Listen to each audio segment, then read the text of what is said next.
All right, thank you so much for sticking with us. We proceed and continue with this morning show right here on KBC Channel 1. This is Good Morning Kenya. My name is Aguko. It's a pleasure being with you. And of course, you're just for the next conversation of today, as Victor Olo just mentioned a bit earlier on, concerning education today. But first things first, even before we get into the nitty-gritties right here, it is back to school today after 2 years of the COVID pandemic striking the country, where our education system was affected. Today, the school calendar resumed and we are looking at normalcy. How are parents feeling? I'm seeing many parents complaining about the highest cost in terms of school fees. Well, we'll be talking about that as we reflect on the KCSE performance. The results were released on Friday by CS Machogu. What are your thoughts in regards to that, with allegations of cheating and whatnot? We shall be talking about all of that in a bit. To help us in this discussion, ladies and gentlemen, next to me, I am with James Ngaru Kamau. He is an educationist, the director of PCEA Dandora Community Center, and the principal of PCEA Faith Girls Schools. And to my far right, I am with Benard Wandera, director, Cherish Watoto, Kenya. That is Benard Wandera, director of Cherish Watoto, Kenya. Gentlemen, karibuni sana. Asante. Thank you so much for finding time to join me. Thank you. And I don't know if it is too late to say Happy New Year. But let's start on the matters concerning back to school. It's back to school today, and we are seeing parents, yesterday there was this last minute rush. Supermarkets were packed, long queues at bookshops, uniforms being bought yesterday. Yeah. I was seeing even many supermarkets trying to, close, struggling to close down, to close shop yesterday. Your thoughts in regards to that, James, as you give your opening remarks? It's now back to school today. Happy New Year, viewers. It's really a pleasure to be here to discuss on those important matters that touches on our education. I think it's a culture that we need to check on as Kenyans, because it's all about this last-minute rush. You find that there are many instances when we are called upon to act and act in good time, but for some reasons, we do not do that, and then at the last minute we are all rushing to accomplish what we should have been able to accomplish. So I think this last minute rush may not really be as a result of the reasons of lack of funds or such, but it is more of our Kenyan culture of doing things the last minute that we need to work on. Yes, we need to work on that. Yes. But parents are complaining about school fees, Benard. They're complaining about school fees, that the cost of uniforms, the prices of textbooks are so high. School fees also very high. They're struggling. Your thoughts on that? Yeah, good morning, viewers. I think we have a big issue with inflation, and mostly inflation is affecting everything. And so you find transport, there is an increase, a small percentage, transport of goods, materials, and so each and everyone is hiking prices a little bit, and in turn this will affect everything. So it is I think the government should do something in terms of taxes, so that our living standards can maintain a bit lower. But I think the big problem, even with the rush and everything, also some business people take advantage of it because they know now demand is high. People need uniforms, transport, those who are traveling to schools in upcountry, because people see there is a big demand, and so they also tend to hike prices. But the big issue has been also inflation, which has affected each and everyone. And immediately the taxes are raised up, it will also affect a lot of things, including the businessmen. And what they will do in turn is to put that cost on parents, put that cost on teachers, and when you are going to buy textbooks, you find also publishers have also done the same thing. So I think it's an all-round thing that the government need to look into by lowering taxes. Otherwise, with the increased taxes, our life standards will continue to go up. And then we are going to see heads of schools like the both of you complaining parents are not clearing the school fees. And then children are sent home for that matter. But the school calendars we are seeing normalcy. We are glad that there is now normalcy. We've passed through condensed calendar and things have been difficult. You find, for example, at Cherish Watoto Kenya, we support orphaned and vulnerable children, and also with scholarship in primary school and also in scholarship with high schools and universities. And it has been hard. You find you are paying school fees after every 2 months, and you know, even our sponsorship, our source of funding is still the same. We've really struggled, and I know this has touched all the parents across the country. As the calendar returned to normalcy, I think my plea is that we could be able to reach an amicable solution with parents, get to understand them, and just look at how, you know, we can be, if we have parents who have balances, how they can be able to pay, maybe reach an agreement, but the best and important thing is to have children continue to be in class and not sent home because of school fees. You're taking regards to the concerns that have been raised by some of the education stakeholders. You're looking at the JSS also students, coming back to school, lack of adequate space in our institutions, the high cost of the CBC curriculum. We are looking at teachers training, all these concerns about inadequacy, classrooms, are they enough? Do you see, even as you're talking about the school calendar, resuming back to normalcy, that everything will be streamlined, regardless of all these challenges that you're facing? I think I totally agree with my brother on those issues that he has raised concerning the economic situation in our country. And what I may want to say is that we appreciate that the new curriculum is a good thing. By and eventually is going to be a very, very smart idea for this country. But as a matter of fact, these are going to be transitional challenges. The lack of space, the lack of infrastructure cannot be there to remain forever. So I think it's good to take it positively and come up with modalities on how we can work out on those solutions, so those challenges that we are experiencing during this transitional period. Because if there are no classes, for instance, in a particular school, that cannot be something that will remain forever. There should be modalities of raising money and resources to have that put in place. So what I would say is that for JSS, the junior secondary school, the lack of facilities, yes, it is there. It's a challenge, but it's a transitional problem that we'll be able to solve by and by. Yes. I think as we transition to junior secondary, the big thing is that have we first prepared teachers? Because we hear even in government schools they are talking about hiring new teachers, and most of the teachers being hired, they have passed through the old curriculum. Are you talking about the staffing, the number of teachers, or the training of those that are existing? Actually, training of the existing teachers, because they are going to handle a class that has been in competency-based curriculum. And how are we able to continue that? Because we had grade 6 last year, and this year we have grade 7. So that is our first class of CBC. And the teachers who are going to teach them are mostly the teachers who have been teaching old curriculum.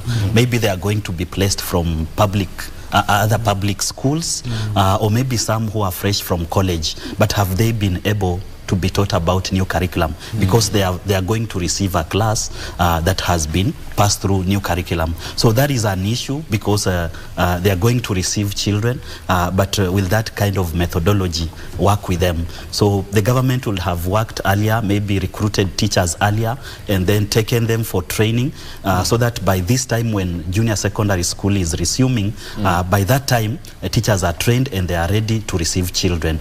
But otherwise there are a lot of gaps. You find even in some of schools, actually most of schools, they don't have a science laboratory, and then they are going to have practicals that are ongoing on daily basis. How will these children be able to catch up with those kind of practicals? So there are gaps somewhere. Allow me to put you on the spot. Yes. How is the status of your school?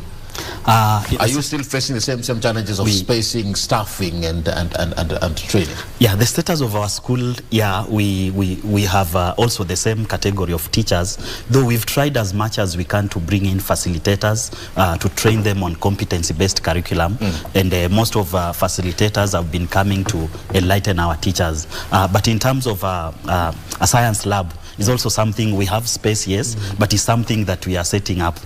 There are no apparatus, there are no equipment needed, and when we are starting classes, that means children will be disadvantaged, because we have to reach out to well-wishers to support us equip the room. Do you have the labs? We have the lab, we have the room. For you, Mr. James, how is your school? Yeah, for my station, I'm glad that the president actually did agree to the fact that junior secondary can share facilities with the secondary schools. So in my case, I have a secondary school in place, and we do have a modern lab with all the well-equipped lab that also be used by the GSS.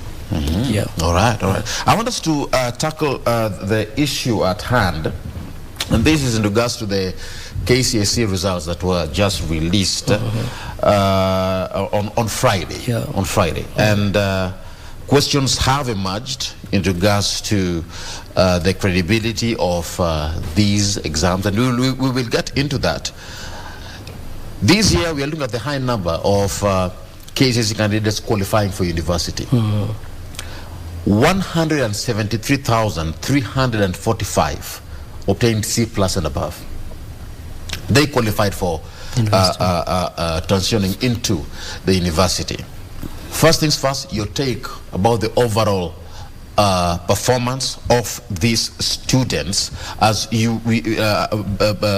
talk about matters concerning how generally how they did it. And of course, Fadeli, you give me that clip in regards to that performance, and then we get your take in regards to that, the overall performance. Of course, this is a clip that was filed by our news team that was on the ground on the overall performance of the KCSE examinations. Friday morning at Mitihani House in Nairobi County, Education Cabinet Secretary Ezekiel Machogu released the 2022 Kenya Certificate of Secondary Education results for the 881,416 candidates. Just as was the case when the 2022 KCPE results were released, the top candidate and school was not revealed. The Education CS highlighting that there was an improvement in the number of candidates that obtained the C+ and above minimum requirement to join university compared to 2021. The number of candidates with minimum university entry qualification of grade C+ and above has risen to 173,345, forming 19.03% in the year 2022, compared to 145,776, which was 17.55% in 2021. There were 190 candidates with special needs who managed C+ and above. In the 2022 examinations, 1,146 candidates obtained an overall grade of A, an increase from 1,138 reported in 2021. The number of those who scored A- stood at 6,407, B+ 15,682, B plain 31,303, B- 48,719, C+ 70,088. Yeah, and that is the performance of the KCSE results. And as we talk about this, we'll be displaying that those particular great performance on our screen. James, let me put you on the spot now. What you take in regards to the results that were just released? Okay. Thank you. For every student who prepares for the examination, obviously would want to be able to achieve the highest grade ever. At the same time, we have the Kenya National Examination Council that is mandated to administer this examination. And for the sake of last year, we know that the Kenya National Examination Council did their work, and also using the multi-agency approach, that is like the Ministry of Interior, the chiefs were very much involved, and of course the security personnel, and all measures were actually put in place to ensure that cheating doesn't happen. And for the entire period when the examination was on, I think as a nation we never got any information as regards any kind of malpractices that may have happened in the country. However, the kind of results that have turned out to be are very suspicious, So mine, I would say that we call up on the government to probably investigate this more. We need to know a little more what may have actually happened. I think you have seen in the media some of the revelations that are now coming out, and they're not things that can actually be ignored. So it's always a fact that whoever alleges must be able to prove.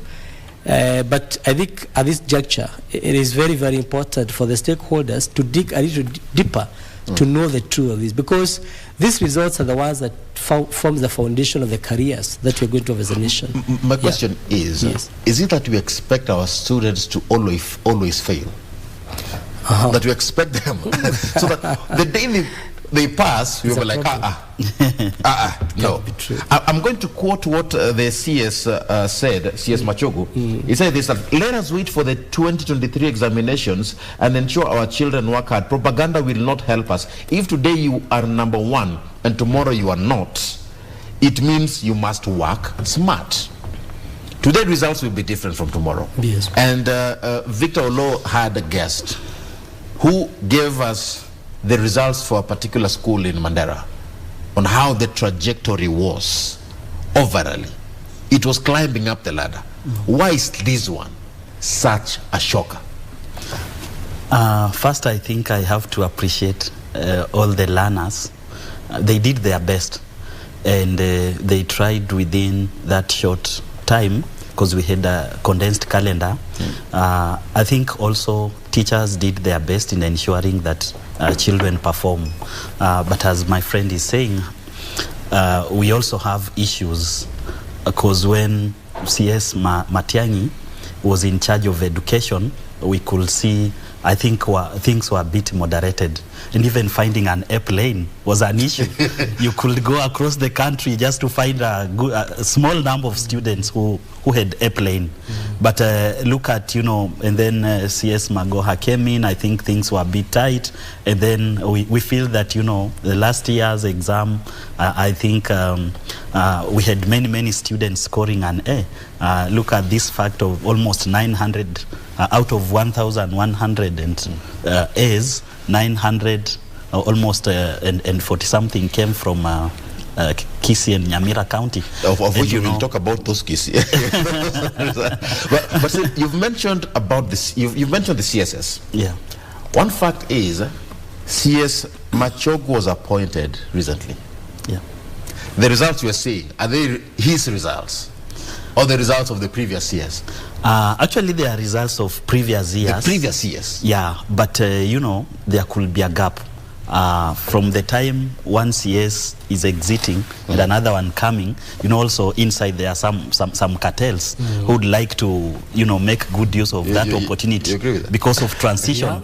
And, if things are not tightened during that transition, that is where we have this kind of gaps. So students did their best. However, we feel there were gaps maybe, though there were security apparatus as the chief, we had the police helping, and then we had also at school level, I think the principal also helping there. But something that we need to ask ourselves, was there a gap and maybe students accessed exams before?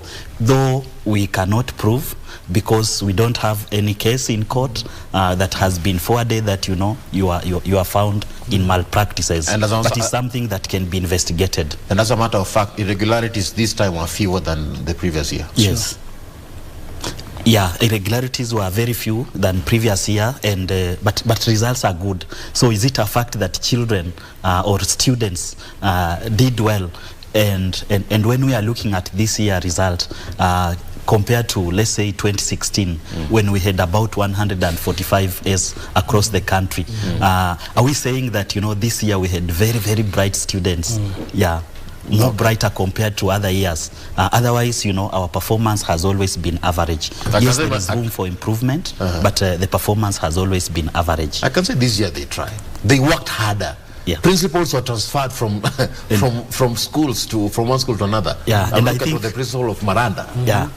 And I think the thing is, because of this year's performance, does that mean that maybe when we work under pressure, that is when we can perform? Exactly. James, your thoughts on that? Yeah, because this time around there was a lot of pressure concerning the curriculum. Yeah, because of the very short terms. Yes. I think I agree with what my brother is saying, and it's not really true that if the students do well, then we say they have cheated.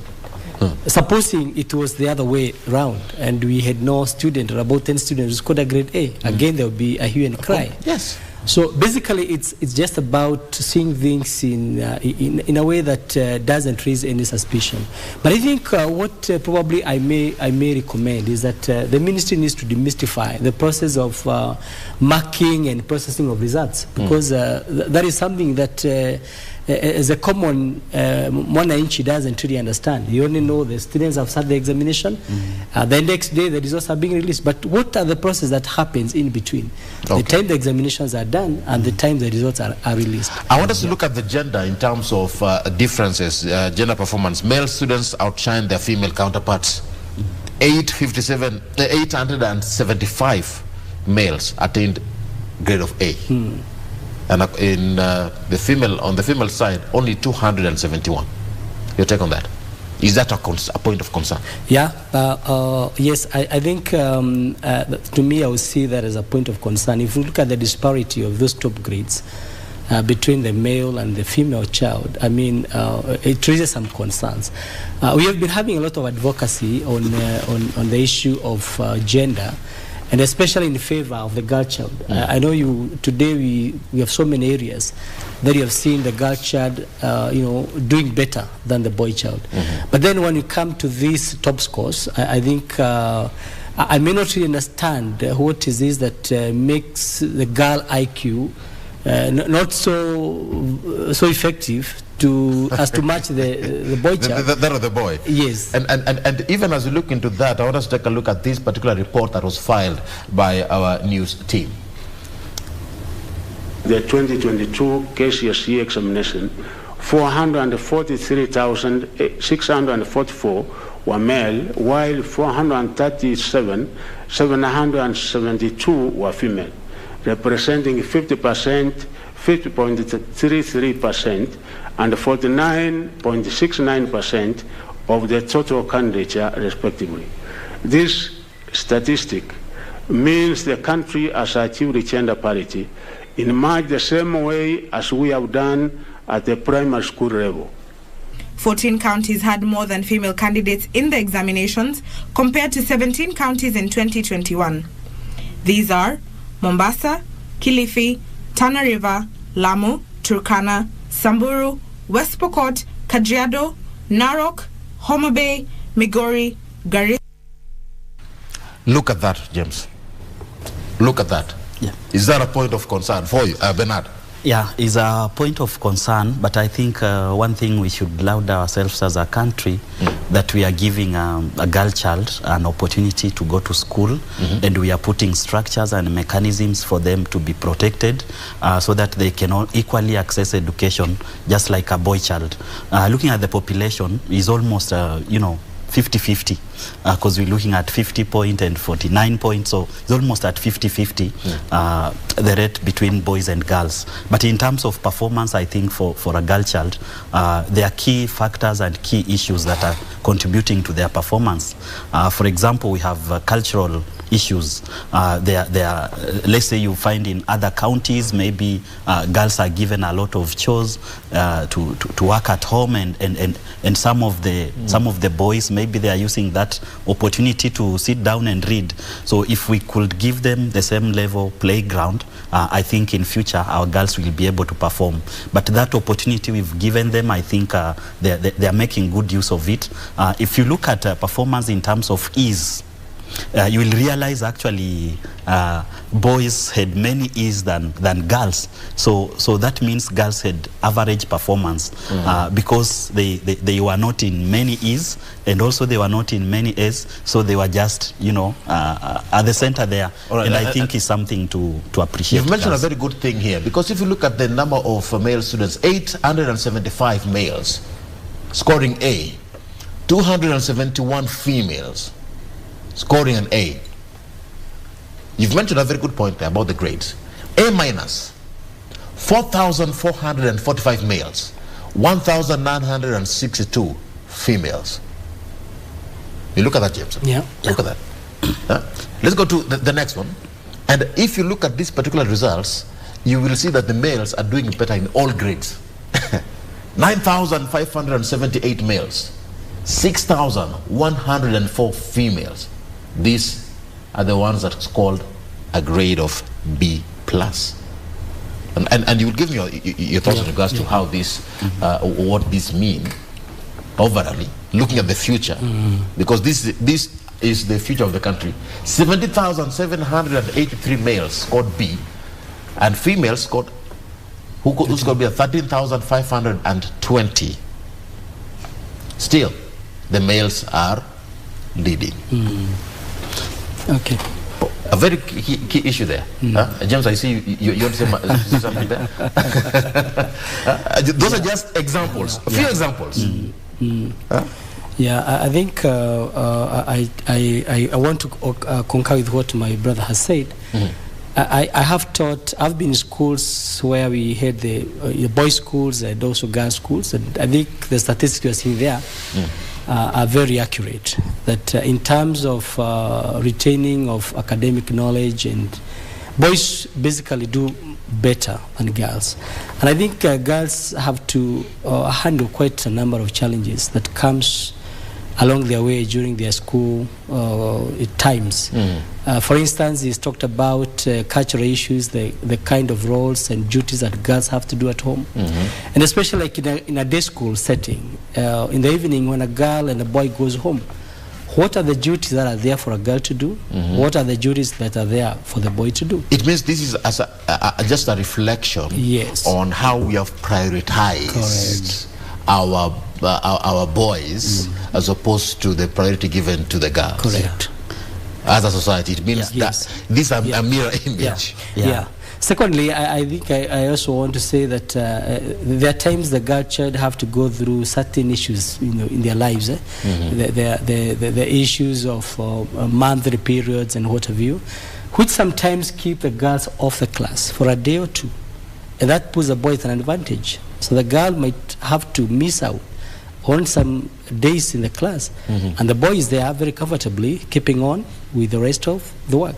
And again, during these particular times, the girls also go through some very emotional periods, such that even maybe they are being attentive in class is compromised, and that could be now what you're seeing in these figures. I think even if you check some of the schools actually that also performed well, you will find in terms of overall performance, for example, like Nyambaria High School, Kadolo Tunga. That is one in Kisii. Yeah, and then Kokuro Boys going with 10.68, and then from there, after 3 boys school, we're now talking about Asumbi Girls coming in, and we have St. Paul's, Igonga coming with 10.24, and more boys' school. You find maybe in top 10 we have only one girls' school. And I think what we could do is just to provide the same level playing field, and as he said, as James said, for example, in a case of a day scholar, assume maybe you have two children and both of them are day scholars. One is a girl, another one is a boy. You'll find maybe a girl gets home earlier because of, you know, either security issues, and the boy remained at school to continue with some classes, maybe for private studies, and you know, maybe the boy comes back home at almost 7:38, and the girl arrived at almost, you know, 6. So by the time, you know, the girl had arrived, the boy was sitting down reading, and those are because of security issues. Apart from that, they get home, you know, girls have a lot of chores. Why did the girl arrive early? The girl arrived early because, you know, they were supposed to be cooking dinner, and you know, they were supposed to be washing plates. So if we have those kind of children in at our homes, I think we could provide a level playing field for all of them, that this is time for all of you guys to arrive. This is the time all of you are reading, and I think we'll continue to see our girls doing well. And as he said, James also said about menstrual processes, and that affects them even emotionally. Even considering the fact that in some counties, we still have conversations of lack of sanitary towels. Yes, and lack of sanitary towels will mean, you know, girls are not going to school. Where are they? Where are the boys when girls are not going to school? They're in class reading, and then you cannot weigh the kind of performance. So it will be definitely different. Maybe one more thing, Yeah. is also, what's the motivation behind what I'm doing? Motivation here, I mean, what is this? That's a driving force. When we're young and growing, the challenges that that defined our upbringing, define the kind of how a hard-working boy you are, or a girl. Yeah. So in this case, boys have to know that the gender male is the head of the family. He is the provider.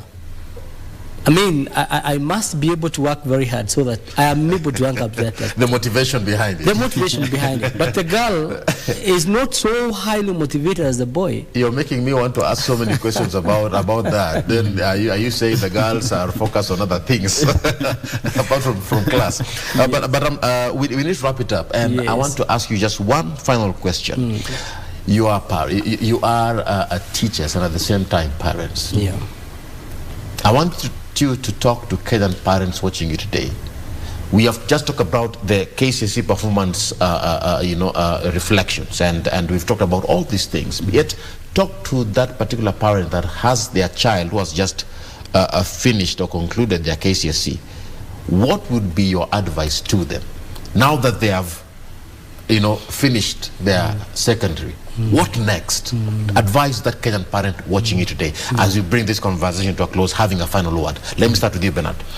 I've had an opportunity to interact with the lecturers, my brother, my friends also are lecturers, and I think the big concern out there is the kind of students we are transitioning from high school to university, and then from university or colleges to marketplaces. You find some of them even lack idea. They can't practice what they were taught in class. Exactly. Yeah, and that is a big question. So for a child who was a student who has graduated from that level, you are looking for an opportunity to go to the next level. My plea to you is that please go and gain practical skills. That will help you a lot in future. But the issue of cheating in exams, the issue of you just there, I think is a thing of the past. All right. This is opportunity for you to get practical skills. They will be very helpful for you in future. Thank you so much, Benard. Yeah. And let me come to you. Advice to parents whose kids have just finished their KCSE. Yes, my fellow parent, because I'm also a parent in as much as I'm a teacher. C.S. Mashogu did say that every student has a place, regardless of the grade the student got. So now you have your son, you have your daughter at home with the grade he or she got, whether an A, whether a B, whether a D, or even whether an E. That child also has a place. We do have the TVET institutions for those who got lower grades, and we have our universities, and I'm sure the Kenya universities and colleges placement services are working in placing the students. So my advice to the parents is, let not that be the end of the academic journey of your son or daughter. Okay. Take that child to an institution so that they can be able to learn some skills that will help them in career development. Asante sana. And of course, that is Mr. James Ngaru and Benard Wandera. Thank you so much, gentlemen, for coming and being part of this discussion. Yes. Thank you. Yeah, Thank you. It's a pleasure. Thank you. And of course, that is what brings us to the end of this conversation concerning the KCSE performance reflections. What is your take in regards to this? Keep engaging with us. My name is Aguko. We are taking a short break, but we continue with more of Good Morning Kenya after this break. Thank you for sticking with us. This is Good Morning Kenya.